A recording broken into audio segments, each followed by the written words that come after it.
डिमाकुसियाव मैदेरनि उदखार गं 25निबो बांसिन नखरफोरनि न'फोरखौ सिफायदों हाग्रानि मैदेरा खुनुरोखोमै जिउ रैखा मोननो गोबां सुबुंफोरा हाग्रानि मैदेरजों सिलिंखारै न' सिफायजानाय दुखुथिया नखरफोरनो माइरं दालि आरो बायदि बायदि जाग्रा मुवा राननानै हैदों बेरगाव ब्लक बिएसइउनिफ्राय उदालगुरि जिल्लानि भारत भुटान हाजो साखाथि ओनसोलफोराव हाग्रानिफ्राय आदार नागिरनानै ओंखारबोनाय हाग्रानि मैदेरफोरजों नारा नाथायै जिउ खुंबोगासिनो दं।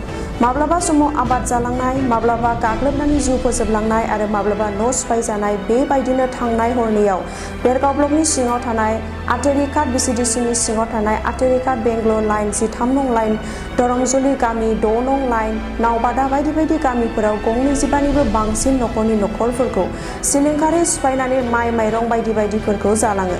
हाग्रानि मैदेरजों न' सिलिंखार खालामजानाय दुखुथिया नखरफोराव Bergaon block BPF, Bergaon block लाइमोन बिपिएफ, बेरगाव ब्लक आइजो बिपिएफ आरो बेरगाव ब्लक बिएसइउआ थांनानै खौरां लाहैयो आरो बेरगाव ब्लक बिएसइउनि नाजानायाव गंफ्रोम नखरफोरनो माइरं, दालि बायदि बायदि जानाय मुवाफोर राननानै होयो। गोबाङानो खुनुरोखोमैसो खारनानै जिउ रैखा खालामनो हादों होननानै फोरमायदों न' सिफायजानाय दुखुथिया सुबुंफोरा। बेरगाव ब्लक बिएसइउनि आफादगिरि क्रिन्जय बर'आ नखरफोराव थांनानै दुखुनि समाव हेफाजाब हैनानै ओरैबायदि फोरमायो।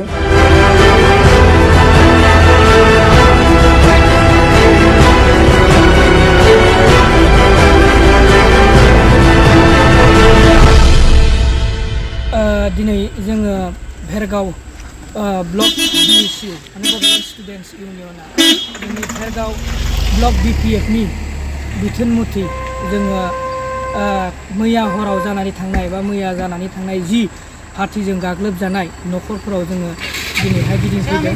बे जि जाथाय बियो जोंनि भेरगाव ब्लकनि सिङाव थानाय आट्रिघाट बिसिडिनि गोबां गामिफोराव जादोंमोन आरो जोङो दिनैहाय नायगिदिंनानै नुफैबाय जों ओरैबायदि दुखु नांथावना बिथांमोननि जि थानाय बे थानाय न'फोरखौ फुरा सेफायजोबलांदों आरो जिखिनि जानाय लोंनाय बुस्थु बेफोरखौबो हाथिफोरा जाजोबनानै गालांबाय।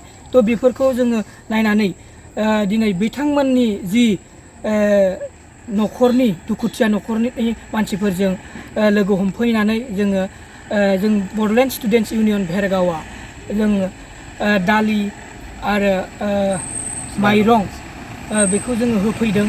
बेनिफ्राय जोङो बिथांमोनजों सावरायनानै मोनथिनो मोनदों जे ओरैबायदि जादों दुखुनांथावना गोरलै गोरलै गथ'फोरखौ लानानै बिथांमोना बागान फारसे खारनो गोनां जादों। न'निफ्राय ओंखाम खबसे जानो नागिरदोंमोन बिथांमोना, जानाय समावनो मैदेरा फैनानै बिथांमोनखौ होसोग्लुंफैनानै न'खौ सिफायना गालांदों, जायनि थाखाय बिराद दुखुनांथावना। थ' आङो बड'लेण्ड स्टुडेन्टस इउनियन भेरगावनि आफादगिरि जानानै जोंनि मानाव गेदेर बिटिसिनि चिफ हाग्रामा महिलारिनि चिफ खावलायनो सानदों जे जोंनि बे दुखुथिया नखरफोरखौ एसे नायसंहरो। लोगोसे जोंनि 45 नं भेरगाव बियाबनि मानगोनां एमएलए सार बिथां महेश्वर बर' सार बिथांखौबो आङो खावलायनो सानदों नोंथांमोना फैनानै एसे नायफैयोब्ला मोजां जागोन। मानो होनबा बहुद दुखुथिया जायफोर जेनेबा ओरैबायदि जादों उन्दै उन्दै गथ'फोरखौ लानानै बिथांमोना हराव खारनो गोनां जादों। जों एसे आवगायाव मोनथिनो मोनबावबाय दा खाथियावनो बे मथा मथि 1.5 किल'मिटारसो खाथियावनो 40टा 50टानि दोलो मोनसे हाथिया दंफैयो। थ' मा थिग दा हरावबो फैनो हागौ। बेनि थाखाय जोङो ओनसोलनि रायजो राजाफोरजोंबो जोङो सावरायनानै जोङो बिथांमोनखौ बुंदों जे नोंथांमोना थागिदा लाबानो जाबाय।